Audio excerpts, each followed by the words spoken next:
In today's video, I'm going to teach you how to create moving gradients and background animations in Framer. If you find this useful, consider subscribing and liking the video. Start by preparing the layer you want to animate. Make sure you have a frame selected that already uses a gradient fill. If you need to create the gradient, open the fill controls for that frame and choose gradient instead of a flat color. Then pick two or more colors and set the angle or stops until the look is right. Using contrasting hues or subtle shifts in saturation works well for smooth, attractive motion. Keep the gradient simple at first so the rotation reads clearly when it moves. With that frame selected, look to the right-hand inspector panel. There's a section labeled Effects. Click into Effects and add a loop effect. This is where Framer creates continuous motion without extra code. Adding the loop attaches a transform animation to the layer, so you can turn a static gradient into a moving background. Now configure the loop for rotation. In the loop effect settings, change the rotation axis to 2D and set the rotation amount to 360 degrees.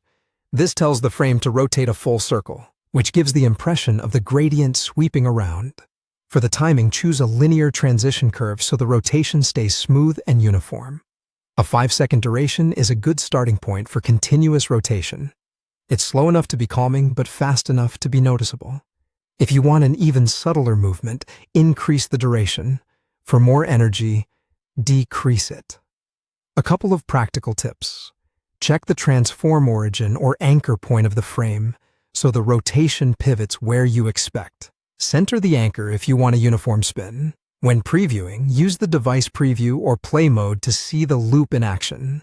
The inspector will often animate in live preview so you can iterate quickly. If performance is a concern, simplify the gradient or reduce the frame size, because large animated gradients can be GPU intensive on lower-end devices. Finally, tweak colors, duration, and easing until the motion feels right for your design. Small adjustments to hue or stop positions can make the rotation read differently, so experiment with both timing and color to achieve the mood you want.